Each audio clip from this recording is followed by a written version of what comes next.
인사 나누겠습니다. 반갑습니다.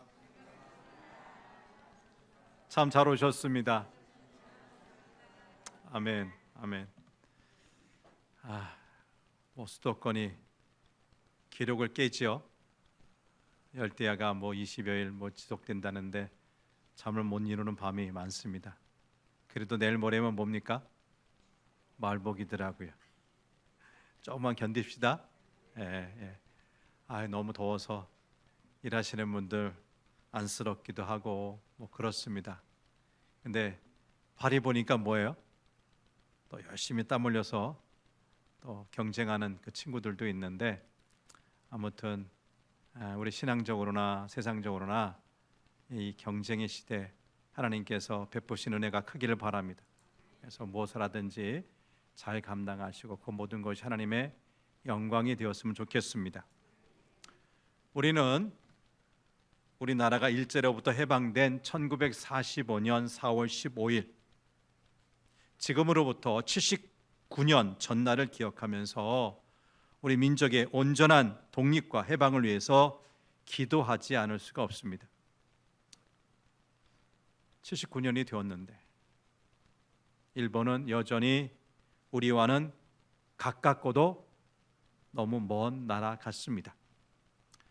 몇 년 전 일본이 군함도를 유네스코 세계문화유산에 등재 신청하거나 최근 사도광산을 유네스코 세계문화유산에 등재하는 과정에서 드러났듯이, 일본이 정말 자랑하고 세계에 내놓고 싶은 근대문화유산의 뒷면에는 일제강점기 시절 강제 동원되었다가 희생된 수많은 우리 한국인들의 희생이 있음에도 대부분의 일본인들은 이들의 희생에 대해서 침묵합니다.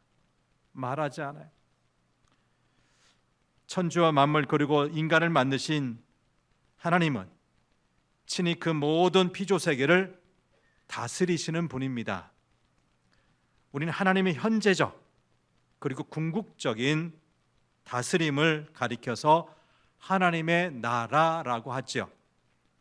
인간이 타락하기 전 인간과 천지 만물을 바로 이 하나님 나라, 곧 하나님이 다스린 가운데 있었습니다. 하지만 하나님을 배반함으로 시작된 인간의 타락은 피조세계 전체를 갈등과 어둠으로 몰아넣었습니다.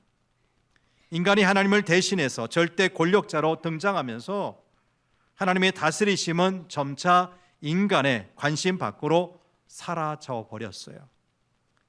그 후 인간의 역사는 제국과 권력기관이 하나님처럼 절대자로 등극하는 힘의 가축장이 되었습니다.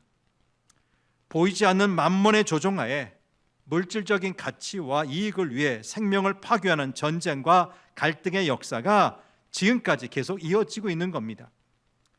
이 난장판 같은 세상에서 대다수의 인간이 신봉하고 매달리고 있는 것이 있다면 그것은 바로 힘, 파워라는 겁니다.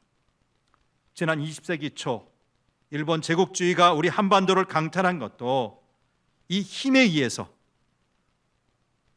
우리 전 국토를, 우리 한국민을 파괴하는 야만적인 행위였던 거지요. 이 야만의 시대를 견뎌했던 우리 선배들은 자신들이 받았던 그 현재적인 고난을 끝장내는 방법 역시 힘에 의한 폭력의 종식이라고 생각했어요. 하지만 35년 식민지 고난의 세월을 인내하였으나 우리나라가 우리 스스로의 힘으로 그 힘을 갖지 못했기 때문에 일제 폭력을 종식시킬 힘의 축적은 불가능한 희망 고문이 되고 말았던 것입니다. 결국 우리의 간절한 염원인 해방은 우리의 힘, 우리 백성의 힘이 아닌 열강의 선의와 강대국의 정치적인 합의로 주어진 선물이었습니다. 우리 민족의 몰락과 그리고 해방이라는 극단의 사건을 통해 다시 한번 국제 관계, 국제 질서를 규정하는 것은 힘이라는 것이 분명해졌습니다. 그리고 눈에 보이지 않는 하나님의 통치는 더 이상 사람들의 관심에서 점점 사라지고 있습니다. 선자 이사의 말처럼 하나님은, 우리가 믿는 하나님은 숨어서 일하시는 분입니다. 어떻게 일하신다고요? 숨어서 일하시는 분입니다. 따라서 객관화, 누구든지 다 알아야 된다, 이 객관화와 눈에 보이는 것을 요구하는 세상의 기준에서 볼 때 하나님의 통치 또는 하나님의 나라는 어울리지 않습니다. 그러나 우리 그리스도인들은 역사란 보이는 국가가 결정하는 것이 아니라, 보이는 왕, 보이는 대통령이 결정하는 것이 아니라 보이지 않는 하나님이 결정하신다고 믿습니다. 그리고 타락한 세계가 그리스도의 재림의 때에 하나님과 화목을 이루어 하나님의 자녀로서 영광의 자리를 회복하기를 기다립니다. 다시 요약해서 말씀드리면 우리 인간들의 물리적인 힘으로 나뉜 국가가 태초의 모습, 곧 하나님의 통치하시는 하나님 나라로 환원되기를 믿음의 사람들은 간절히 기도하며 기다린다는 말씀입니다.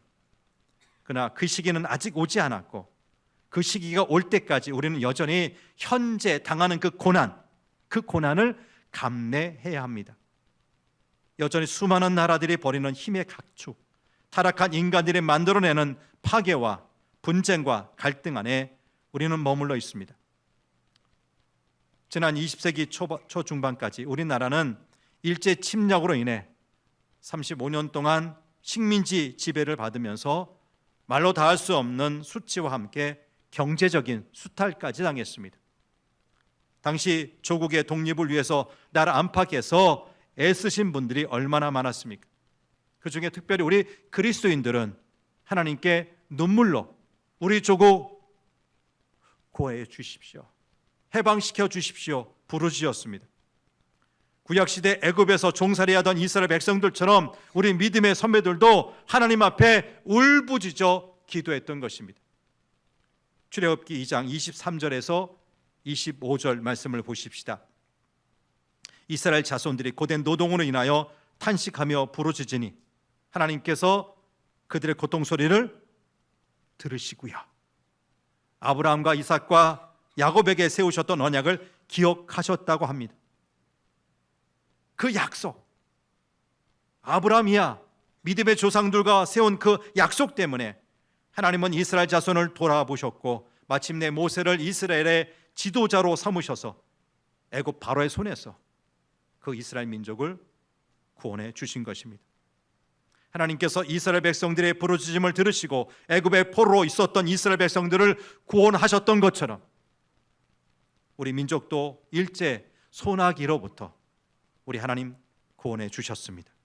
그날이 바로 1945년 8월 15일 광복절이고요, 그로부터 3년 뒤 1948년 8월 15일 대한민국 정부가 수립이 되었습니다.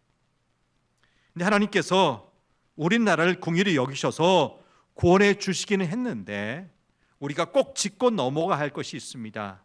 그것은 우리 민족이, 우리나라가 왜 이런 수치, 이런 고난에 빠지게 되었느냐는 것입니다.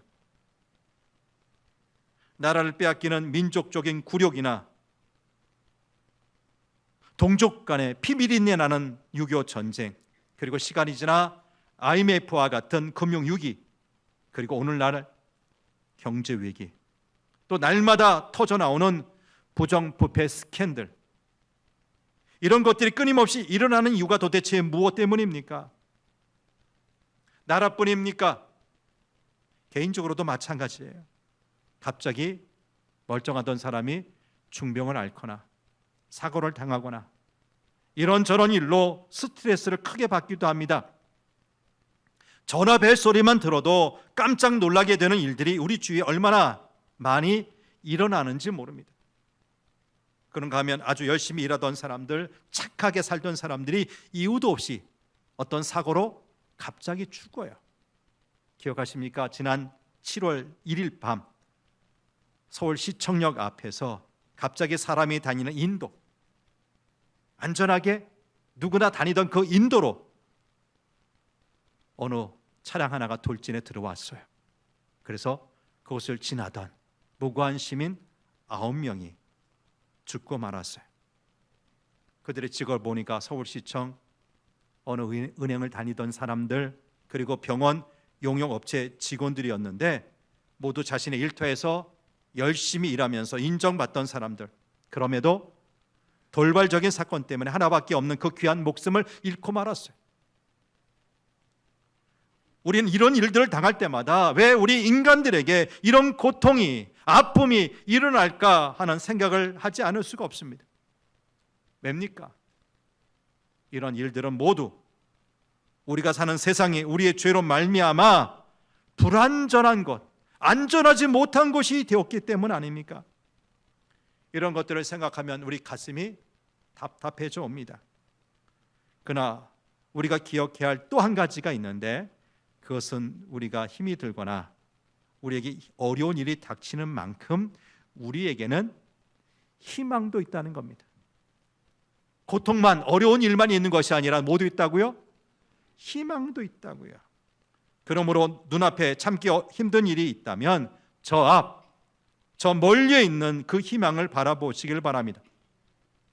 그것이 눈에 보이는 것이 아니고 손에 잡히는 것이 아닐지라도 낙심하지 마십시오. 더구나 우리의 소망이 물질적인 것이 아니라 하나님의 위로라고 하는, 당장 눈에 보이지 않는 소망이라면 더 그렇게 해야 합니다. 이제 오늘 본문 18절 말씀을 같이 보겠습니다. 18절입니다. 시작. 생각하건대 현재 고난은 장차 우리에게 나타날 영광과 비교할 수 없도다. 지금 저와 여러분이 겪고 있는 현재의 고난이 무엇입니까?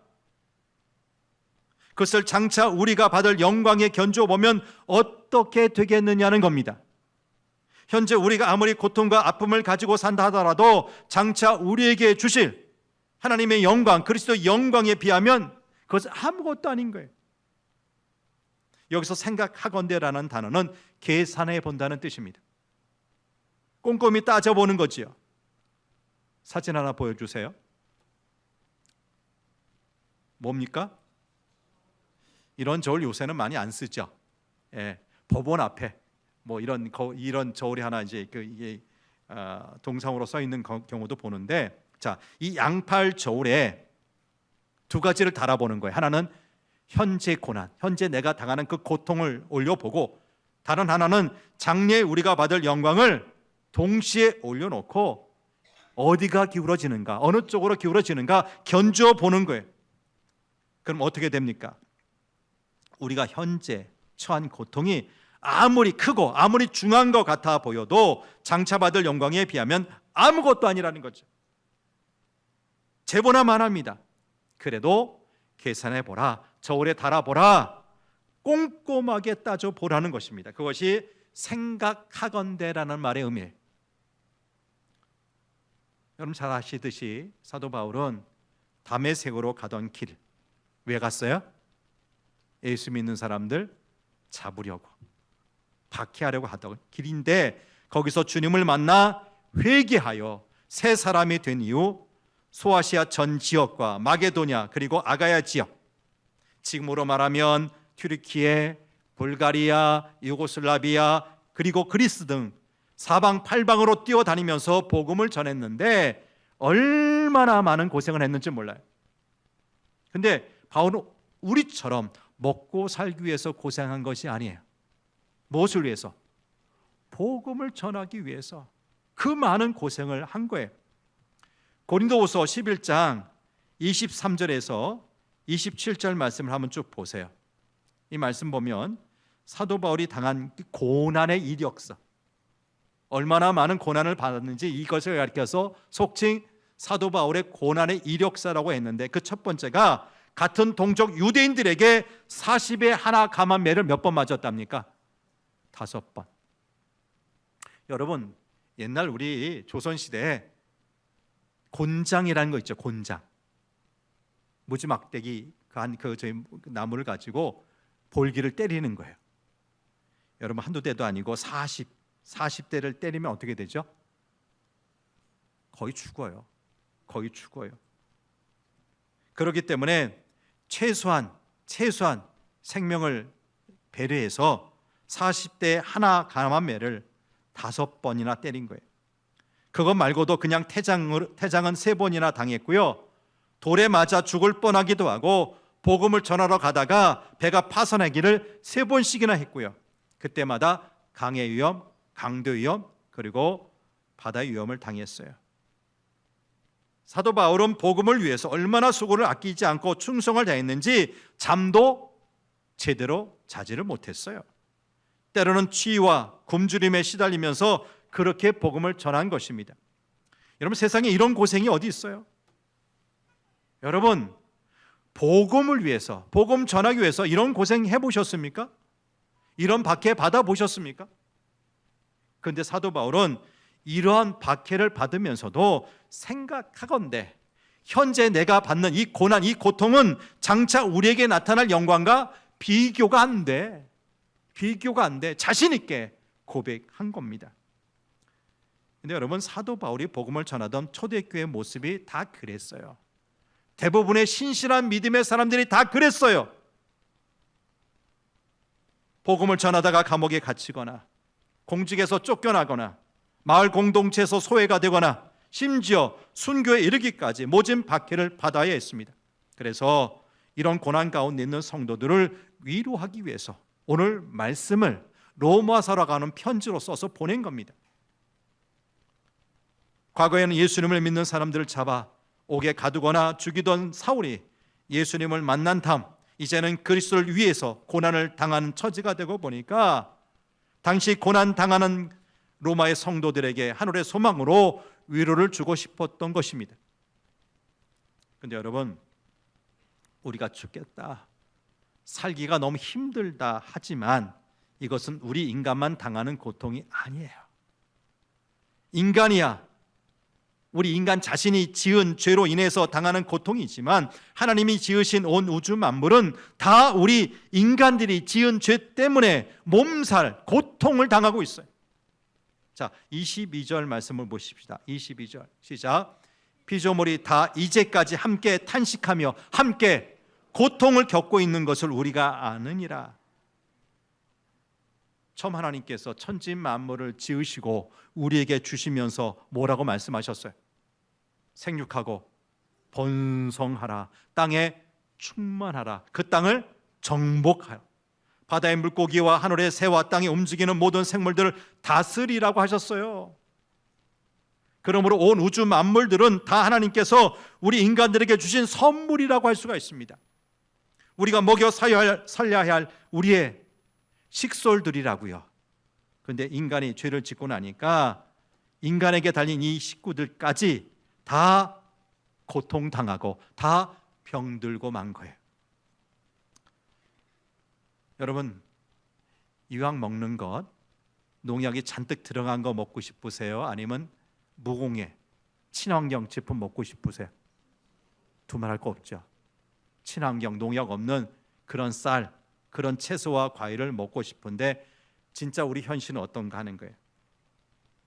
몇 년 전에 우리 박한선 집사님께서 안성에 사과 농장, 사과밭을 사셔서 몇 해 동안 사과 농장 농사를 참 해보려고 애쓰셨는데 올해 얼마 전 아동부 성경학교 때문에 제가 가보니까 그 사과 농장 다른 사람에게 맡겼대요. 본인은 손 드신 거예요. 처음에는 박 집사님이 사랑하는 식구들 먹을 그런 과일이기 때문에 될 수 있으면 농약 적게 치고 사과 농사 하려고 했는데 생각대로 잘 안 돼요. 물론 꽃망울이 맺힐 때 갑자기 추워져서 냉해를 입기도 하고요. 어느 해는 비가 너무 많이 내려서 과일이 익기도 전에 그냥 속에서부터 썩기도 해요.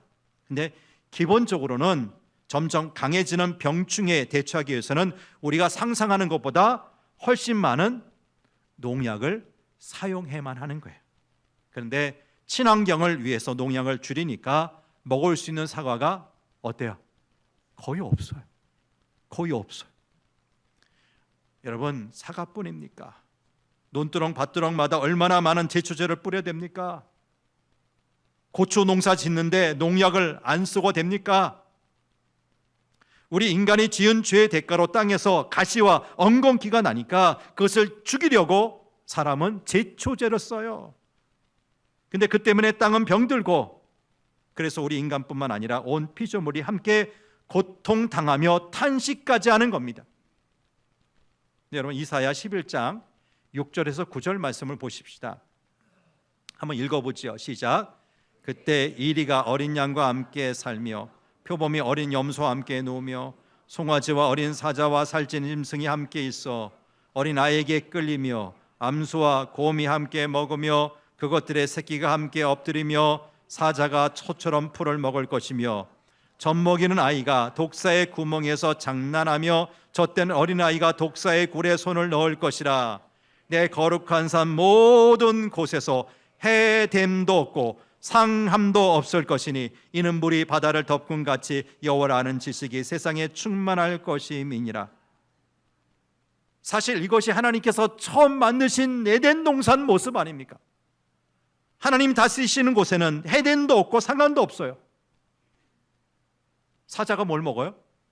풀 먹고 어린아이가 독사의 구멍에 손을 넣어도 전혀 상함을 입지 않는 그 곳이 바로 하나님의 나라 에덴 동산이고요, 언젠가 예수님의 재림으로 완성될 하나님의 나라 모습이기도 합니다. 그런데 바로 이런 하나님의 나라가 인간의 죄, 인간의 타락으로 말미암아 철저히 깨지고 말았어요. 그래서 우리 인간이나 피조물 모두 허무한 데 굴복할 수밖에 없는 존재로 전락하게 된 것이지요. 그런데 21절 말씀 보십시다. 21절 시작. 그 바라는 것은 피조물도 썩어짐의 종로로 탄 데서 해방되어 하나님의 자녀들의 영광의 자유에 이르는 것이니라. 바라는 것이 있답니다. 뭡니까? 피조물도 썩어짐의 종로로 탄 데서 이제는 해방되기를, 우리나라만 일제로부터 해방되기를 원하는 것이 아니라 피조물도 썩어짐의 종로로 탄 데서 해방되기를 기다리고 있고요, 하나님의 자녀들의 영광의 자유에 이르는 것 기다리고 있다는 거예요. 처음 창조의 날을 그리워하는 피조물들은 자신들의 가장 아름다운 모습으로 인간을 섬길 수 있는 그날,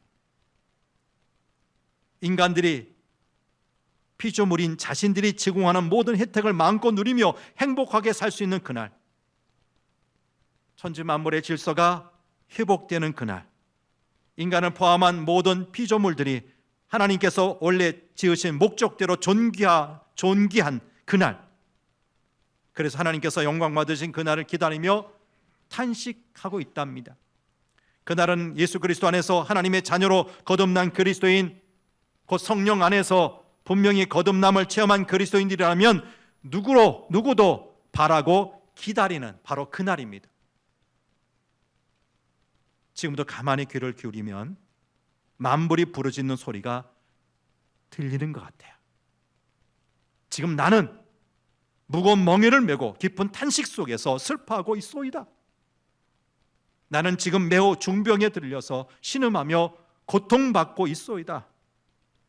만물의 영장인 사람들이여, 구원받은 하나님의 자녀들이여, 어서 와서 빨리 우리를 해방시켜주고 우리를 자유롭게 해주십시오. 누가 탄식하는 소리입니까? 모든 피조물들이. 19절 말씀을 보시죠. 19절 시작. 피조물이 고대하는 바는 하나님의 아들들이 나타나는 것이니, 천지 만물 앞에서 우리 성도들이 하나님의 아들로 공식 선포되는 그날, 이 모든 피조물들도 죄와 사망의 덫에서 해방이 될 것입니다. 피조물들이 그날을 기다리고 있습니다. 여기 고대한다는 말은 목을 앞으로 쭉 빼고 바라보는 것을 말합니다.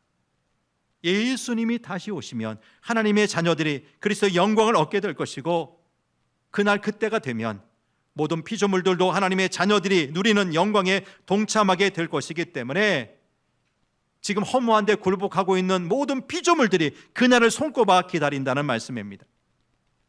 그러므로 우리 성도들도 마음으로 탄식하면서 하나님의 양자 될 것, 곧 우리 몸의 속량을 기다려야 합니다. 그러니까 우리 성령도 우리 연약함을 아시고 우리가 마땅히 빌 바를 알지 못함에도 불구하고 말할 수 없는 탄식으로 우리를 위해서 친히 간구해 주시는 것입니다. 그러면 여러분, 우리가 기다리는 속량의 날, 곧 하나님의 나라가 임할 때가 언제입니까? 하나님의 나라는 이미 초림 처음 2000년 전 이스라엘 땅에 오신 그 예수님으로 인해 이미 시작이 되었습니다. 따라오십시다. 하나님의 나라는 이미 시작되었습니다. 예, 이미 시작되었어요.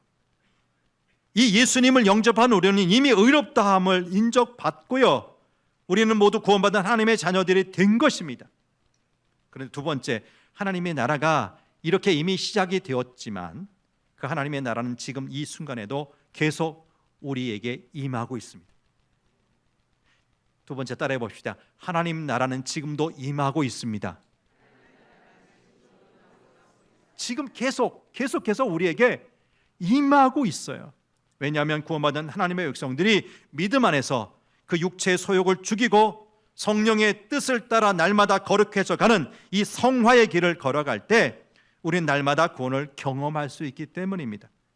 그러므로 우리는 지금 이 시간에도 하나님 나라를 경험할 수 있어야 합니다. 근데 완전히 완성된, 완벽하게 완성된 하나님의 나라는 깨어서 기도하며 기다리는 우리 성도가 장차 앞으로 경험할 사건이기도 합니다. 이미 하나님 나라는 시작되었다고 말씀하고 있고요, 지금도 그 하나님 나라는 어떻게 해요? 우리에게 임하고 있다고 했고요. 근데 완전히 완성될 나라는 언제? 장차, 미래에 우리가 경험할 사건이라는 것입니다. 언제입니까? 우리 예수님이 재림하시는 그날, 우리 성도들의 구원은 완전한 영화의 단계로 들어가게 될 것이고 우리의 썩어질 몸도 호련히 변화가 되어서 영원에 썩지 않는 영광된 몸을 입게 될 것입니다. 정말 감사한 것은 우리는 이미 성령의 처음 익은 열매를 받은 사람들이라는 사실이에요. 하나님께서 은혜를 베풀어 주셔서 이 땅에 사는 날 동안 잠깐이나마 천국의 기쁨을 맛보게 해주신 거지요. 여러분, 그 천국이 어디입니까? 천국을 맛보게 해주셨는데 어디서 맛봅니까? 우리 교회가 그 천국이요, 우리 가정이 그 천국이요, 하나님께서 주신 삼천리 반도 금수강산 이 나라 이 결의가 우리의 천국인 줄 믿으시길 바랍니다. 하지만 그것은 영원하지 못해요. 영원하지 못해요. 그렇기 때문에 우리는 영원한 하나님 나라 천국을 향해 날마다 한 걸음 한 걸음 전진하는 것입니다. 말씀을 정리합니다. 하나님의 베푸시는 장차 나타날 하나님의 나라, 그 영광이 오기 전까지 어쩌면 일본이라는 나라는 우리에게 목구멍에 가시 같은 이웃으로 남아 있을지도 모릅니다. 이런 상황에서 우리나라는 나라의 차원, 국가적 차원에서 보이는 질서와 힘을 울타리로 삼아 현재를 다지고 미래를 준비할 수밖에 없습니다. 평화를 원한다면 전쟁을 준비하라는 말처럼 국가는 정치, 경제, 국방 모든 면에서 힘을 길러야 합니다. 그래서 다시는 남의 나라에 노예가 되는 수치를 당하지 말아야 합니다. 그런데 이것이 보통 한국 사람들의 정서라면, 일반적인 정서라면 우리 그리스도인들은 영적으로는 하나님의 통치하에 있으면서 육신으로는 대한민국이 조국인 사람들 아닙니까? 그런데 우리가 신앙을 갖지 않은 사람들과 다른 것은 어떤 죄인도 용서하시는 하나님의 자비와 사랑을 본보다 실천하는 것입니다.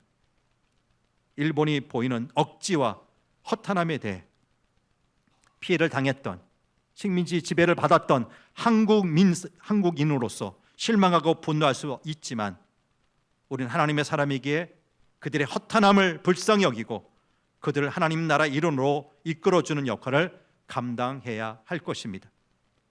그리고 이제 우리는 더 이상 허무한 일, 썩어지는 일에 종노릇하지 말아야 합니다. 우리는 이미 예수님의 보혈과 용서로 죄와 사망에서 구원받은 열매들 아닙니까? 고린도후서 5장 17절 말씀을 같이 한번 읽어보죠. 시작.